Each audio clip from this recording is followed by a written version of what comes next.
È la sera di mercoledì 30 aprile 2011 e le telecamere di sicurezza di un hotel della Costa Azzurra riprendono un uomo alto e stanco. Si avvicina al bancone della reception e prenota una stanza al nome Laurent Xavier. Quello è un nome falso e il signore ripreso è Xavier Dupont de Ligonnès, sospettato di aver tolto la vita alla moglie, ai 4 figli e averne occultato i resti. È l'uomo più ricercato di tutta la Francia.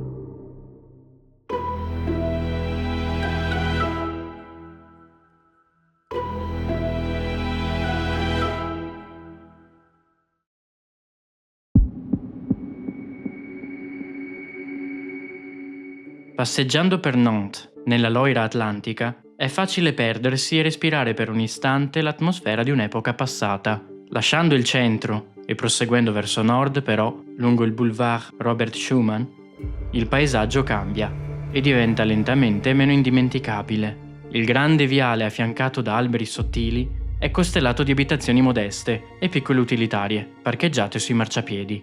Nulla di fuori dall'ordinario, nulla di fuori posto, nulla che lascia intuire che dietro la porta di una di queste abitazioni tutte uguali si è consumato un massacro orribile.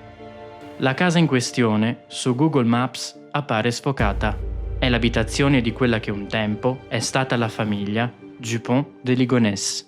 Per raccontare gli eventi della primavera del 2011, però, dobbiamo fare un passo indietro e conoscerne i protagonisti. La famiglia Dupont de Ligonnès è composta da 2 genitori, Xavier e Agnès, e i 4 figli, Arthur, Thomas, Anne e Benoît. Vanta origini nobiliari e forse per ricordare questa lontana discendenza, Xavier nasce a Versailles nel 1961. L'uomo è il figlio di un venditore che lascia la famiglia quando Xavier ha circa 10 anni. Il bambino rimane con la sorella Christine e la madre. La donna è molto devota e cresce i figli in ambienti vicini alla chiesa. Negli anni 60, inoltre, fonda un gruppo di preghiera particolare che chiama Philadelphia. Più avanti, la Chiesa definisce questo gruppo come fondamentalista. La madre sveglia Xavier ogni mattina alle 7 per andare a messa prima di iniziare la giornata scolastica. Gli studi del ragazzo passano e si concludono senza eventi fuori dalla media. A 18 anni, alle superiori, incontra Agnès, la donna che più tardi diventerà sua moglie. Dopo il liceo, però, Xavier trascorre un periodo negli Stati Uniti, poi vicino a Tolone, nella Costa Azzurra. Qui conosce Claudia, una ragazza tedesca, e per un periodo sembra che i due siano destinati a sposarsi. Questo però non succede e per qualche ragione Xavier torna a casa e avvia diverse attività commerciali. L'ultima di queste, la Selle Ref, è nel settore gastronomico ed ha sede nella località balneare di Pornic, a 1 ora d'auto da Nantes. La moglie Agnès è nata a Parigi da una famiglia borghese e insegna catechismo presso la scuola cattolica Blanche de Cassis a Nantes. Anche lei è molto religiosa e come la suocera porta sempre i figli a messa. Agnès e Xavier si sposano nel 1991 e lui prende la paternità di Arthur, il figlio che Agnès ha avuto con un altro uomo. I due si trasferiscono spesso per il lavoro di lui, fino a sistemarsi a Nantes, dove conducono una vita agiata anche grazie all'eredità di Agnès. Partecipano a molte attività religiose e sono attivi su forum online allo stesso tema, dove si confrontano con altri utenti. La coppia ha quindi altri 3 figli, Thomas, Anne e Benoît, e prosegue la propria vita, che sotto tutti i punti di vista è esattamente identica a quella di qualsiasi altra famiglia altoborghese. Questo fino all'aprile 2011, quando cambia tutto. Comincia una serie di eventi apparentemente scollegati, che però convergono nel loro epilogo. Passiamo a ripercorrerli, così come sono stati ricostruiti dalle autorità francesi. Questo è l'inizio di uno dei misteri più complessi e sconcertanti della Francia.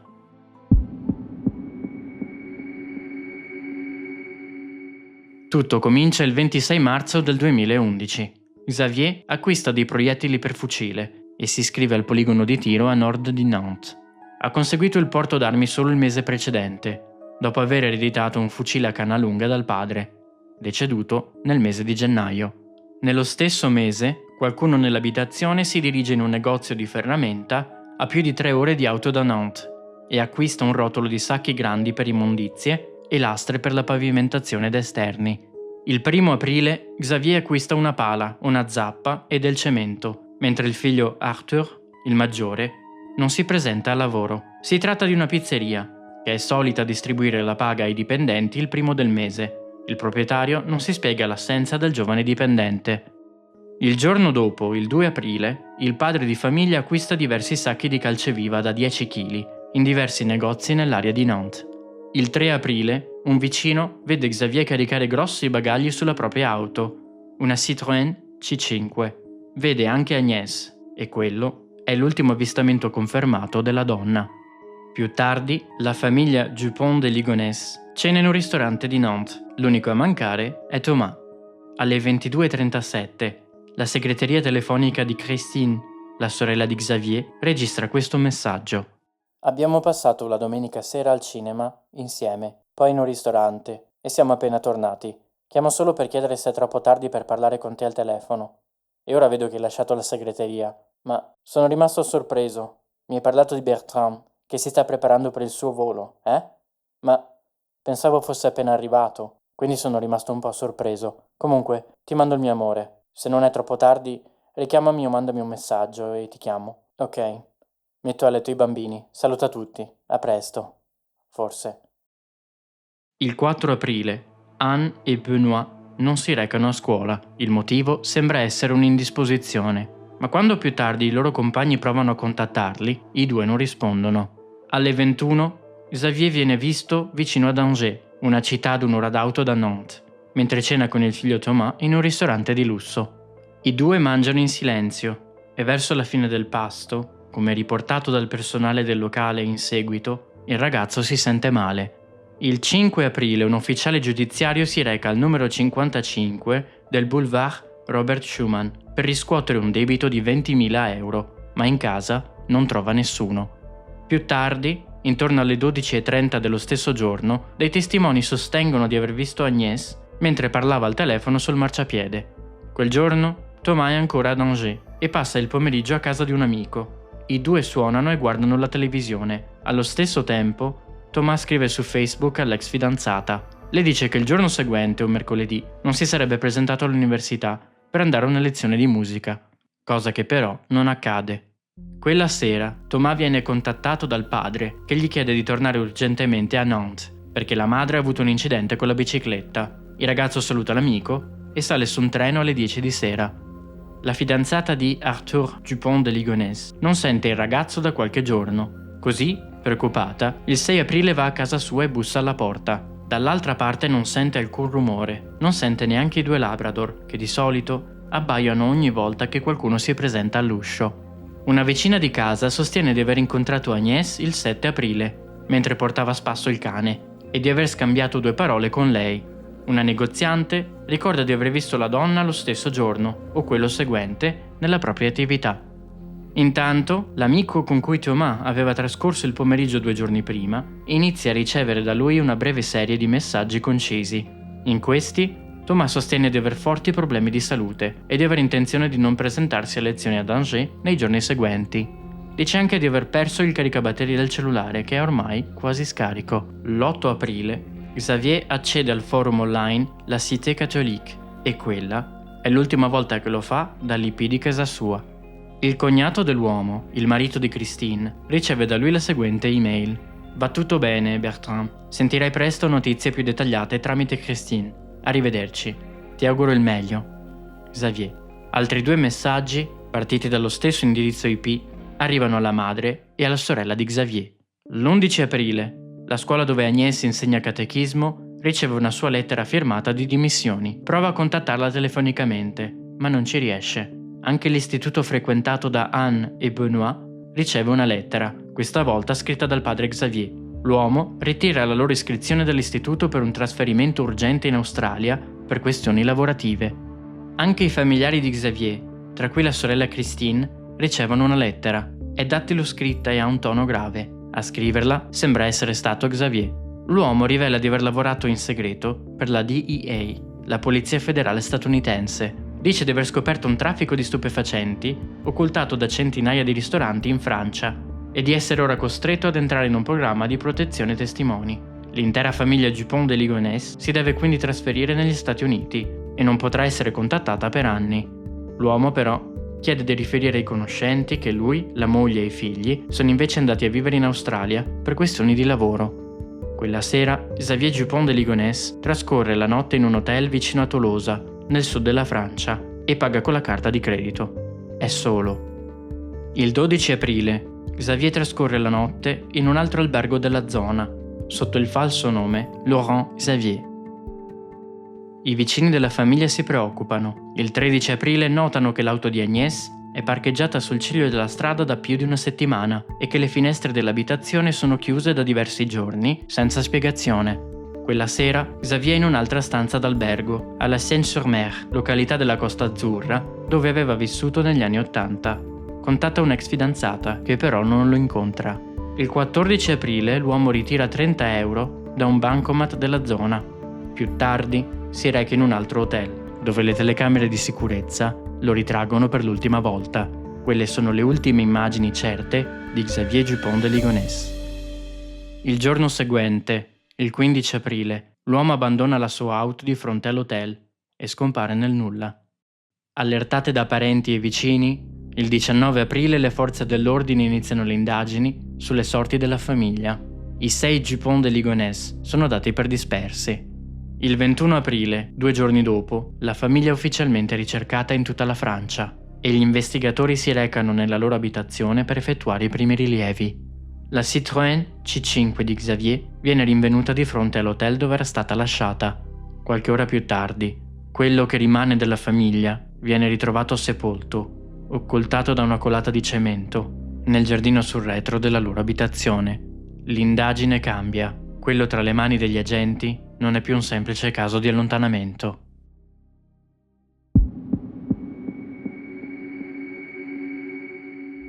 La casa è in perfetto stato e non sono evidenti segni di colluttazione. Mancano molti effetti personali e parte dell'arredamento, in modo coerente con il trasloco imminente riportato nelle lettere. La cucina si affaccia su una terrazza che dà sul giardino sul retro. Questo si sviluppa in lunghezza. È profondo 35 metri e largo 6. Sotto la terrazza, gli inquirenti scoprono una colata di cemento recente, sopra la quale sono state installate piastrelle in PVC da esterni.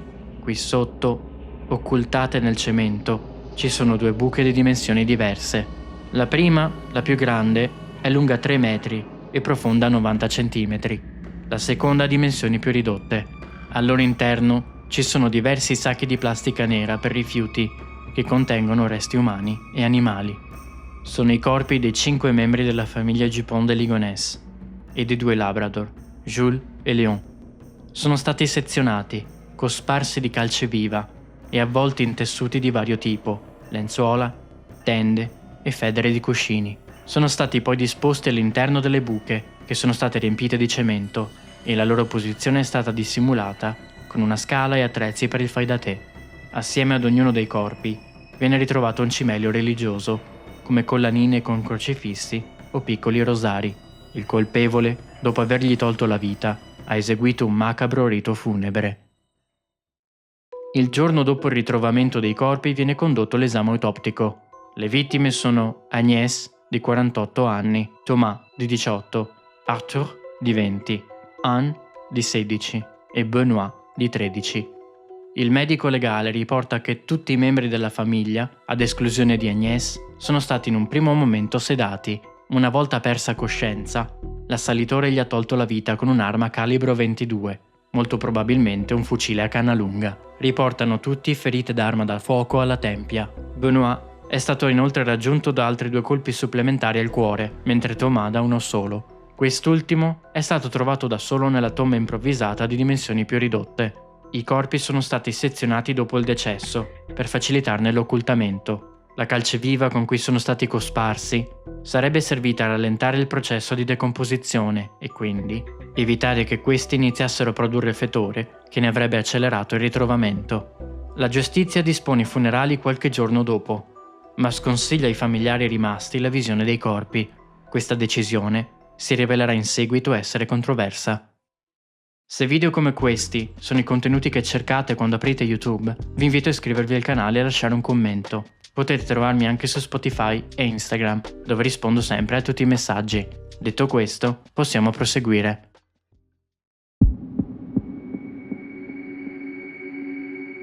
viene subito spiccato un mandato d'arresto per Xavier Dupont de Ligonnès, in quanto unico elemento della famiglia a mancare sulla scena e probabile persona informata sui fatti. Nel frattempo, si scava nel passato della famiglia per dare un senso a questa fine efferrata. La SELREF, l'attività che Xavier aveva aperto con sede a Pornic, viene messa sotto scrutinio. Questa non dichiara entrate dal 2007 e l'ultimo bilancio emesso riporta una perdita totale di circa 13.600 euro. L'attività è insolvente da anni. La situazione è così grave che il proprietario si pagava lo SMIC, come viene chiamato il salario minimo legale in Francia. Lo stile di vita dei Dupont de Ligonnès, però, era ben al di sopra di quello che potrebbe permettersi una coppia con un simile stipendio e quello di un insegnante. Si indaga allora nelle finanze della famiglia ed emerge presto che a sostenere le loro finanze erano prestiti e l'eredità di Agnès, che è ormai prosciugata. Emerge un vecchio post online scritto da Agnès su Doctissimo nel 2004. Si tratta di un sito di informazione sulla salute. Su questo, però, Agnès aveva scritto qualcosa della sua vita personale. Aveva rivelato che il marito aveva aperto una società con i suoi soldi e che questa non stava producendo i frutti sperati, anzi, era praticamente inattiva. Amici della coppia vengono sentiti a riguardo e ammettono che Agnès si lamentava spesso della condotta irresponsabile del marito in materia economica. Diversi post online fatti dall'uomo nei mesi successivi confermano questa teoria. Ad alcuni amici aveva scritto: alla fine di agosto, inizio settembre, sarò con le spalle al muro, con una decisione finale da prendere. L'arrivo di alcuni fondi, però, aveva tamponato la voragine di debiti accumulati dall'uomo. 50.000 euro prestati a fondo perduto da una delle sue amanti. Nello stesso periodo, ovvero verso la fine del 2010, sembra che Xavier stesse attraversando anche una crisi di fede. Si connette spesso al forum per cattolici, la Cité Catholique, sotto diversi pseudonimi. Il sito è considerato dalle autorità come una comunità di fondamentalisti e qui scrive: mi sono appena reso conto di qualcosa di strano leggendo i vostri commenti sulla fede. Sono stato cattolico convinto per 35 anni, senza aver mai avuto fede. Nello stesso inizia un'accesa conversazione attorno al concetto di sacrificio. In questa lascia questo messaggio: perché mai Dio dovrebbe aver bisogno o desiderare o provare qualsiasi altro sentimento che gli venga offerta alla morte di un animale, di un bambino, di un uomo, del proprio figlio? Il quadro che ne emerge è quello di un uomo in una profonda crisi interiore, innescata dal crollo delle sue certezze. Xavier Dupont de Ligonnès aveva costruito un castello di bugie che stava rapidamente collassando.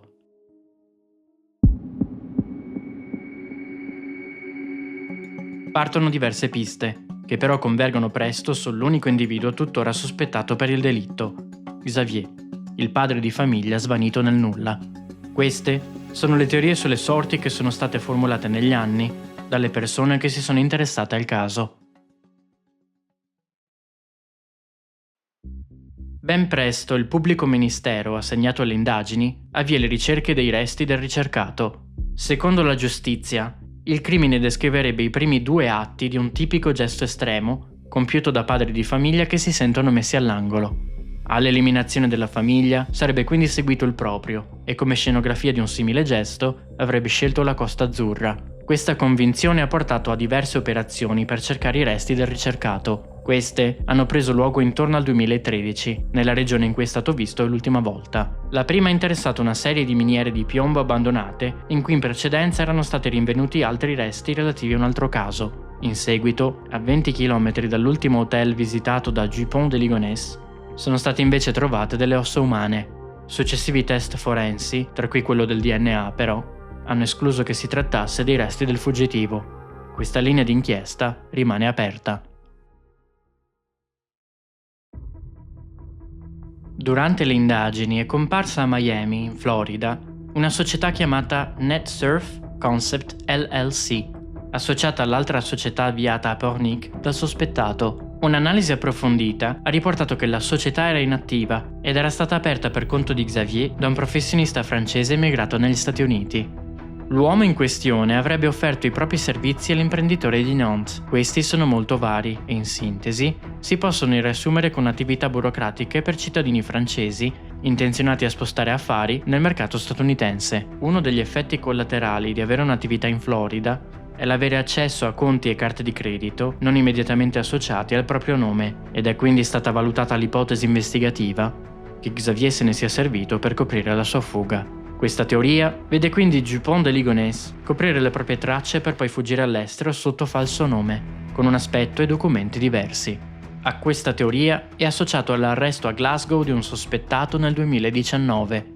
L'11 ottobre, la polizia francese allerta le autorità scozzesi che un uomo sta volando nella loro direzione con un passaporto rubato. Il volo era partito da Charles de Gaulle e un cambiamento di orario effettuato all'ultimo minuto aveva aiutato il soggetto in questione ad evadere i controlli sul suolo francese. In questa occasione i giornali di tutta la Francia annunciano l'avvenuta cattura di Xavier Dupont de Ligonnès dopo 8 anni di latitanza. Purtroppo però, attendere l'esito dell'operazione avrebbe evitato la diffusione di notizie infondate. Il soggetto in questione era un cittadino portoghese che aveva denunciato il furto del proprio documento in precedenza e nel frattempo ne aveva ottenuto legalmente uno sostitutivo. Si era trattato quindi di un falso positivo. Successivi accertamenti confermano che non si tratti del sospettato del massacro di Nantes. Un'altra delle ipotesi più supportate sulla questione strizza l'occhio a un caso con cui chi segue questo canale avrà già familiarità, quello di Ettore Majorana. Secondo alcuni, infatti, che considerano l'apparente devozione dell'uomo, Dupont de Ligonnès avrebbe chiesto asilo in un monastero nel sud della Francia. L'istituzione gli avrebbe garantito asilo e protezione, occultando per sempre la sua presenza. Nel 2018, infatti, diversi testimoni contattano le autorità e sostengono di aver avvistato il ricercato tra le figure con il saio nel monastero di Roquebrune-sur-Argens, vicino al luogo dell'ultimo avvistamento confermato del fuggitivo. Si tratta di un monastero in cui i monaci hanno fatto voto di silenzio. Gli agenti di polizia quindi irrompono nel complesso, ma scoprono ben presto che le segnalazioni erano state basate solo su una somiglianza superficiale tra uno dei monaci e Xavier, un altro falso positivo.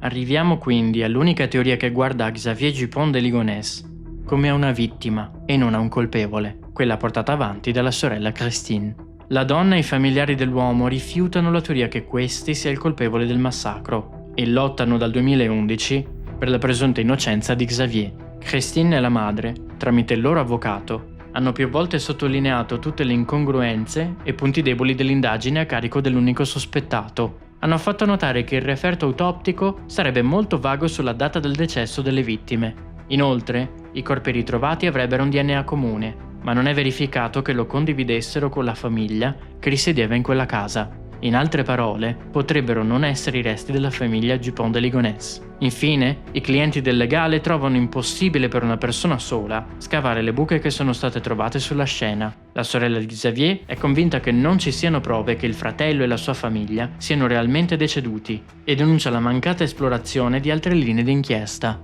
La lettera presentata dalla donna, con data 11 aprile, racconta di un trasferimento per un programma di protezione testimoni e fornisce un motivo chiaro: il presunto traffico di stupefacenti occulto smascherato da Xavier. Questa riporta una data scritta a mano ed è stata consegnata alle autorità dopo il 10 maggio 2011.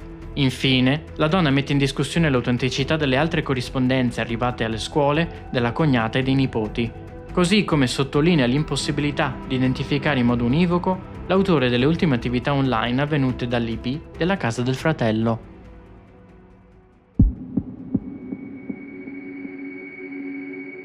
Queste erano le teorie principali circa le sorti di Xavier Dupont de Ligonnès, il ricercato numero 1 di tutta la Francia.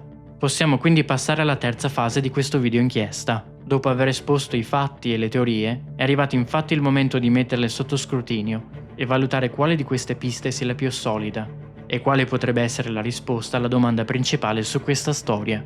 Perché, come sempre, quanto segue sono le mie opinioni personali basate sulle prove di cui disponiamo e degli articoli a cui ho accesso. Trarrò le mie conclusioni alla fine di questa sezione. Voglio cominciare questa sezione con la versione degli eventi presentata dal legale di Christine Dupont de Ligonnès e dalla madre. Entrambe sono innegabilmente soggetti di parte. Hanno un incentivo personale a smentire la colpevolezza di Xavier ovvero tutelare l'immagine della propria famiglia. Il loro legale fa giustamente notare che è impossibile stabilire con certezza l'autore delle lettere arrivate a varie persone intorno all'11 aprile. Insinuano inoltre il dubbio che i corpi ritrovati sepolti non siano davvero quelli dei familiari. Se dietro alla tragedia ci fosse un complotto, motivato per esempio dalla collaborazione tra Xavier e la DEA, i suoi autori avrebbero potuto usare degli espedienti per incastrare l'uomo. Purtroppo però, la DEA non ha mai confermato l'esistenza di una simile operazione su suolo francese, così come non lo hanno fatto le autorità del paese. Un simile sforzo per incastrare un uomo richiederebbe accesso a enormi risorse e la collusione degli organi statali legati all'inchiesta. L'intera plausibilità di questa teoria si regge su una sola lettera, presumibilmente inviata dall'uomo, che a sua volta è l'unica lettera di cui i familiari non contestano l'attendibilità. Si tratta di quella ricevuta dalla sorella. Se i messaggi ricevuti dalle persone vicine a Dupont de Ligonnès sono da considerare inattendibili, questa fermezza va applicata a tutte le comunicazioni, non solo a quelle che sembrano suggerire la colpevolezza di Xavier. In aggiunta, il contenuto di questa presunta lettera contraddice l'ultimo messaggio che l'uomo ha lasciato sulla segreteria della sorella il 3 aprile, messaggio la cui paternità non può essere ugualmente smentita. Infine, la decisione di non mostrare le salme ai familiari è motivata. Queste non versavano in condizioni normali. Erano stati sezionati e sfigurati. La loro identificazione inoltre non è oggetto di dibattito. Le vittime sono i membri della famiglia Dupont de Ligonnès e ogni affermazione contraria è una speculazione basata su una necessità narrativa, non sui fatti. La posizione delle familiari dell'uomo sembrerebbe dunque muoversi per garantire la sua presunzione di innocenza. Invece di confrontare le prove a carico di Xavier, però, sembrano concentrarsi su un altro obiettivo: screditare l'autorevolezza degli inquirenti. Questo ha due possibili spiegazioni. La prima è che i familiari non possono accettare che una persona che credevano di conoscere possa aver commesso un gesto simile. Il loro rifiuto sarebbe quindi il sintomo dell'incapacità, comprensibile, di accettare una simile verità. La seconda possibilità è che a muovere le donne ci sia la volontà di salvare le apparenze. Christine e la madre hanno prodotto la lettera loro spedita l'11 aprile solo dopo il 10 maggio, ovvero dopo che Xavier è stato riconosciuto come sospettato principale dell'indagine. Gli inquirenti hanno quindi sottolineato come la data affissa su questa sia scritta a penna, quando il testo è invece dattiloscritto. È quindi possibile che sia stata aggiunta in un secondo momento da qualcuno che voleva inserire la lettera nell'indagine. Rimane quindi un bivio. Xavier sarebbe la vittima di un complotto internazionale con infiltrazioni nelle istituzioni, che lo avrebbero incastrato e simulato il decesso della sua famiglia. Oppure l'uomo è il colpevole.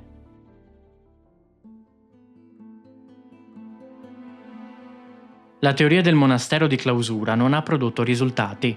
Per quanto suggestiva, non credo possibile che la Chiesa, come istituzione, avrebbe accettato di coprire un simile crimine solo per onorare vecchie tradizioni. Se questo venisse scoperto, l'immagine dell'istituzione ne risulterebbe compromessa senza un vero beneficio. Inoltre, Dupont de Ligonnès ha creato un reticolo intricato di bugie per continuare ad avere un tenore di vita agiato. Trovo quindi poco plausibile che sia stato capace di rinunciarvi per ritirarsi in un monastero.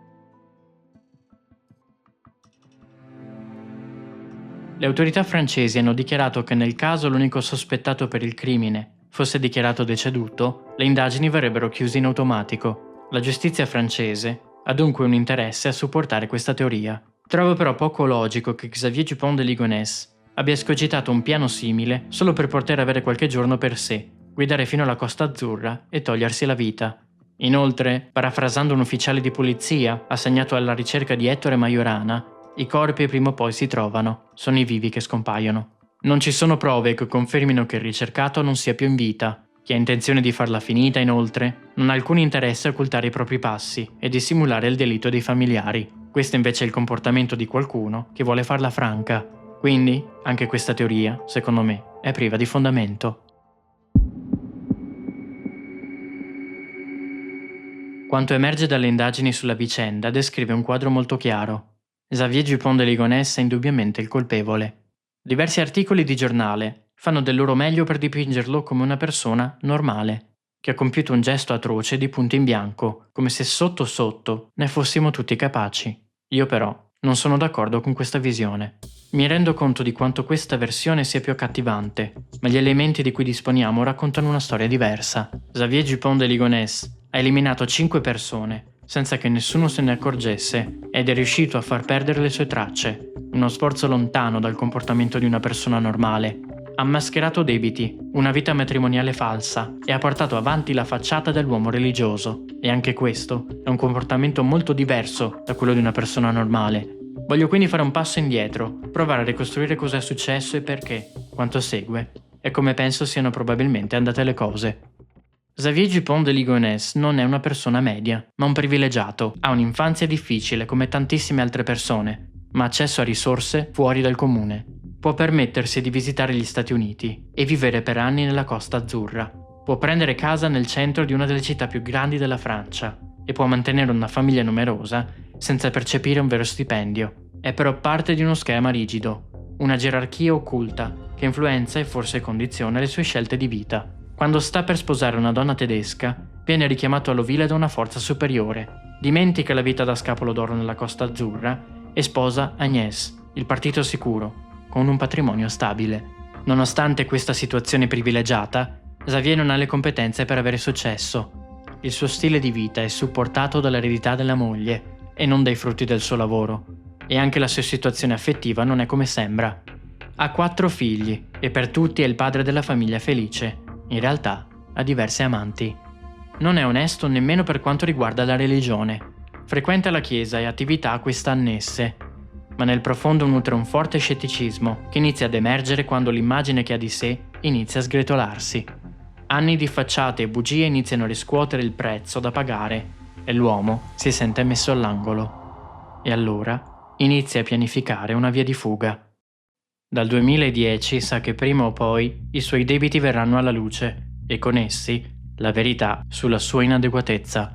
Riesce a chiedere un prestito all'amante di 50.000 euro e prende tempo. Sa che prima o poi anche questi soldi finiranno e inizia ad avere pensieri estremi. All'inizio sono solo i vaneggiamenti di una persona disperata, ma presto inizia a chiedersi se non sia forse proprio quello che deve fare. Va online e comincia discussioni sulla fede e sul sacrificio. Non lo fa per trovare risposte, lo fa per giustificare qualcosa che ha già deciso di fare. Lo fa per fare quello che fa da sempre, creare una narrazione in cui lui non è il cattivo, ma la vittima. Non agisce su questi pensieri per qualche tempo, poi però succede qualcosa. Il padre, assente da quando aveva 10 anni, si spegne e gli lascia in eredità poche cose. Tra queste c'è un fucile. Per la mente allo stremo di Xavier, già la ricerca di qualsiasi cosa a cui aggrapparsi è un segno del destino. Ottiene il porto d'armi e si addestra a sparare. Nel frattempo inizia a mettere in giro strane voci. Rivela di essere un agente segreto della DIA e di aver scoperto qualcosa di grosso. Dice che presto entrerà nel programma di protezione testimoni e sia lui che la famiglia saranno irraggiungibili. Ecco che la sua società infruttuosa non è un'azienda fallita, ma una copertura per una missione nobile. Xavier non è un incompetente che non ha saputo gestire l'attività, ma un eroe che ha sacrificato la sua carriera per qualcosa di più importante. Arriva il giorno in cui riceve l'avviso che un ufficiale giudiziario si presenterà a casa sua. Vuole chiedergli di iniziare a saldare i suoi debiti. Il tempo che ha preso in prestito sta per finire, così decide di agire. Si reca in diversi negozi, anche lontani da casa, per acquistare il materiale necessario al suo piano. Non lo fa per non destare sospetti. Si tratta di materiale da giardinaggio totalmente innocuo. Lo fa per rallentare le future indagini, perché Xavier non ha nessuna intenzione di togliersi la vita. Thomas, il maggiore dei figli biologici, non vive a Nantes, ma ad Angers per studi. Così il suo piano meticoloso comincia dagli altri. La sera del 3 aprile porta la famiglia al ristorante. Loro non lo sanno, ma è una cena d'addio. Comincia dalla moglie. Agnès è la proprietaria del denaro che per così tanto tempo li ha tenuti a galla. Conosce la verità e sa quanto la loro situazione economica sia precaria. Forse non sa delle amanti e dei problemi di fede del marito, ma è a conoscenza della verità più pericolosa di tutte, che Xavier non è l'uomo di successo che crede di essere. L'uomo aspetta che tutti si addormentino e toglie la vita alla moglie. Non ha paura che i figli si sveglino perché li ha sedati, dopodiché va nelle loro camere da letto e li sottopone allo stesso destino. Benoît, e più tardi anche Thomas, viene raggiunto da colpi supplementari al cuore.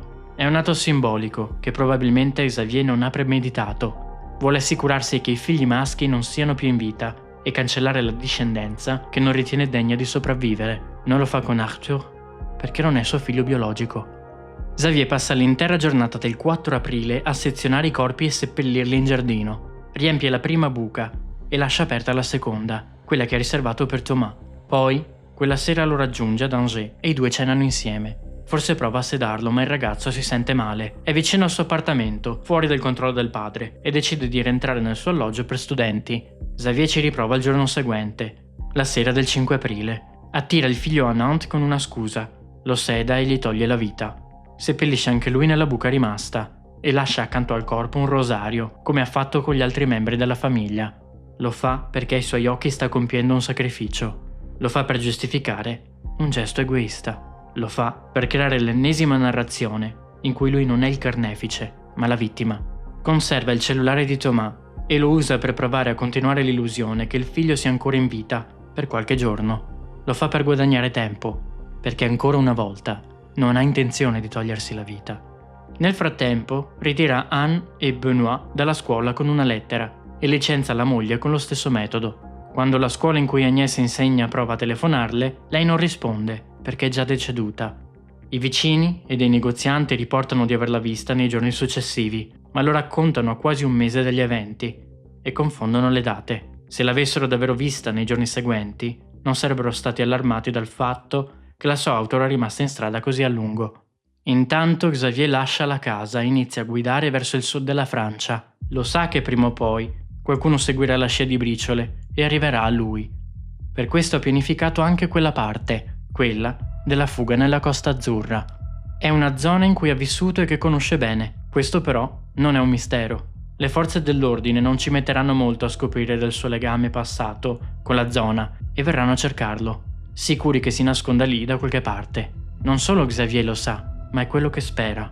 Ha prenotato diversi hotel per una sola notte, per aumentare la possibilità che qualcuno lo riconosca e lo collochi nella regione una volta che il suo volto sarà apparso sui notiziari di tutto il paese. Nel suo piano, gli inquirenti devono pensare che abbia voluto tornare lì, dove aveva vissuto in modo libero per anni, lontano da aspettative e costrizioni.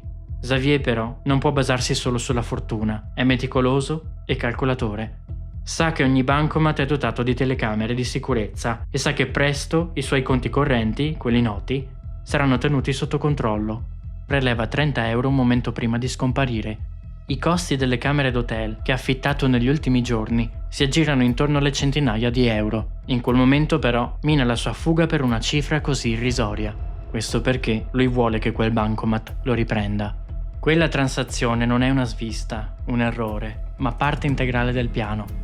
Dopodiché svanisce, smette di usare effetti riconducibili a lui come l'auto e i conti personali e inizia ad affidarsi a quello che ha preparato mesi prima, quando è volato in Florida.